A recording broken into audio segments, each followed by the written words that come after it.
Hi, my name is Dominic Irvin.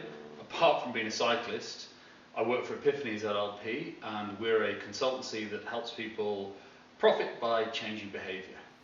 Glenn Longland from my cycling club is the anti-racing team. Main things for my life has been racing bicycles. I suppose some of the things I'm most proud of having achieved in cycling are the race across the Alps, which was a 525 kilometre non-stop ride over a whole bunch of alpine passes. I did London, Edinburgh, London last year. I've done a number of other different cycling challenges from London to Paris and back. What else have I done?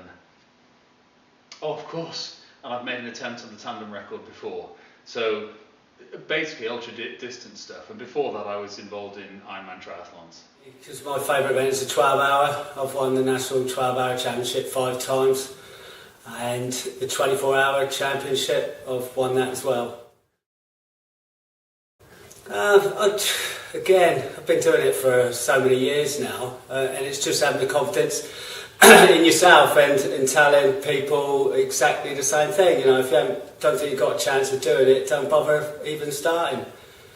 And that's the way I look at it as well. I think the key to success in long distance riding is, apart from fitness, is about down to your mental approach. It's the decisions you take, whether to continue, how much effort you're prepared to put in, and so on, that really makes a difference, and probably more so in long distance riding than other disciplines, or so it feels like to me anyway.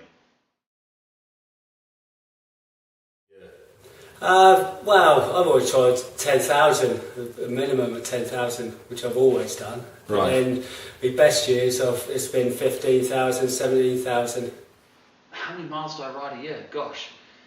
Well, it's difficult to work out because I don't tend to train by counting miles. I tend to train by the number of hours of training I've done, and quite a bit of that's indoors on a turbo trainer, as well as being outside. But I guess it's going to be somewhere around about 10 to 12,000 miles a year, the equivalent of something like that, I would think.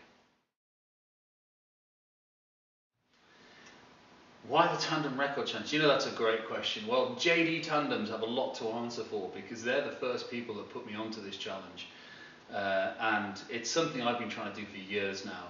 And I've tried last year with Ian Rod, and we made it all the way, but unfortunately we weren't quick enough.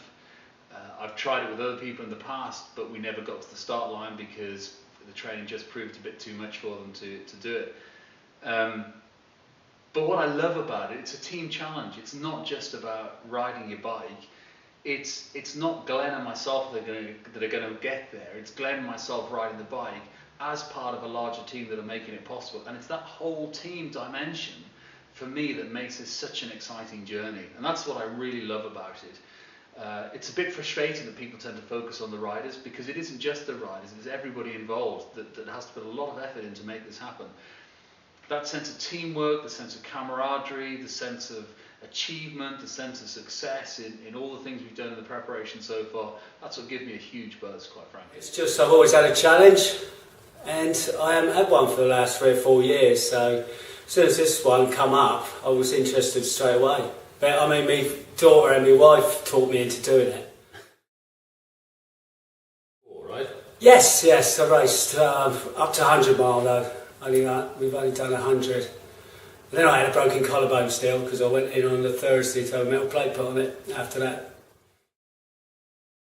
Yes, of course, yeah, we did 3 hours 51 minutes, I think it was, for 100. So, and it was a windy day. Have I raced tandems before? The only thing I've done on a tandem of significance is attempt to break the record last time. And that meant many, many hours of riding on the bike. So I haven't raced in the sense of done lots of other races and things on the tandem, although I'd love to. The focus has been on breaking this challenge. Maybe when we get through this, maybe there'll be a chance to go and do some other type of racing, but at the moment, this is all consuming. It's got my total focus. Well, a solo bike's lovely to ride. You're in control of the whole experience, and it's down to you where you go, and you can go whenever you want, and you're not reliant on anybody else. But it's not a patch on riding a tandem.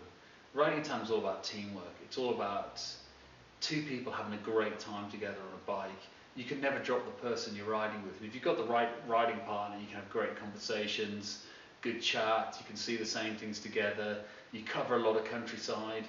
When one person's feeling a bit low, the other person can help them along, and vice versa. Well, on this tandem, it's not a lot of difference actually, really. It's a super tandem. Again, the racing ones are usually a lot more, closed up.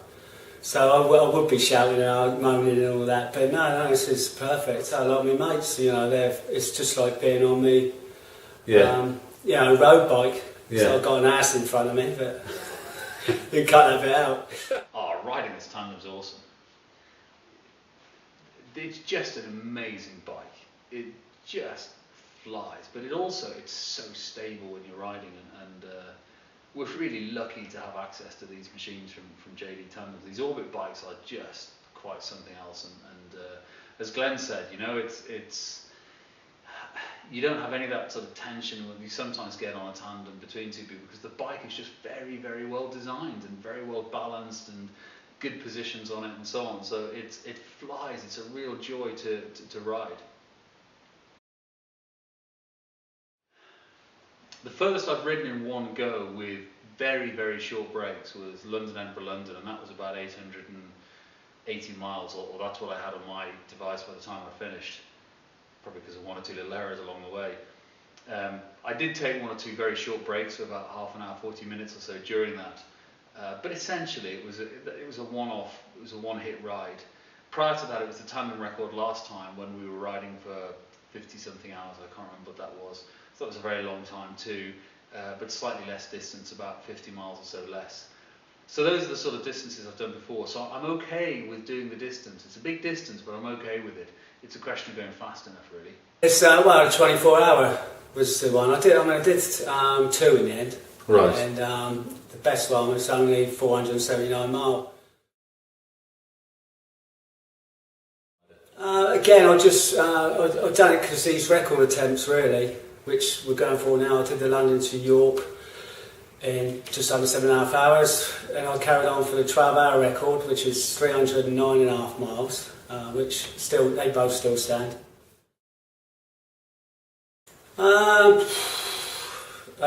Lowest, really low, is when my brother got killed coming back from training.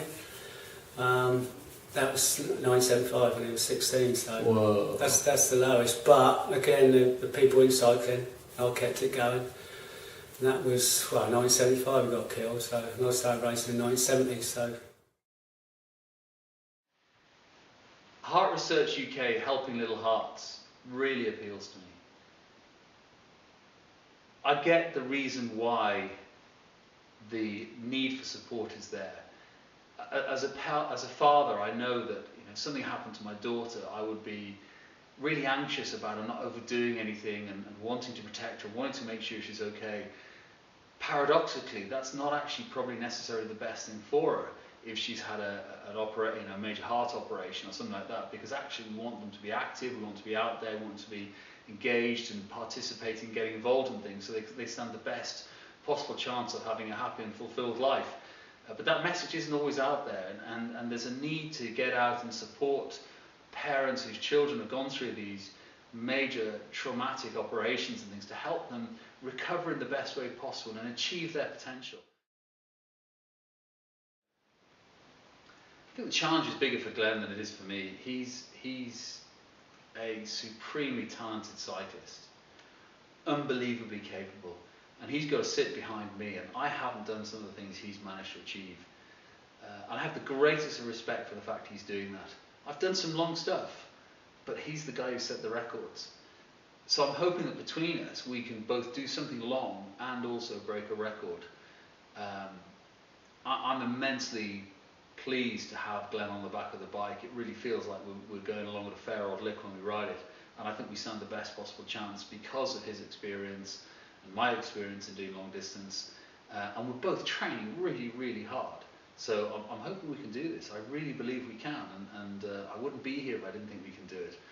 And we're certainly putting the hours in to be able to get there. There'll be a link to be able to follow us in time on the Heart Research UK's website. Read our blog there on Heart Research UK. We're putting up all the information there. You can follow us, you can see what happens to us, you can see our progress. We'll be posting some more videos. Enjoy it, have some fun following us, and most importantly, dip into your pocket and donate some money. Thank you very much.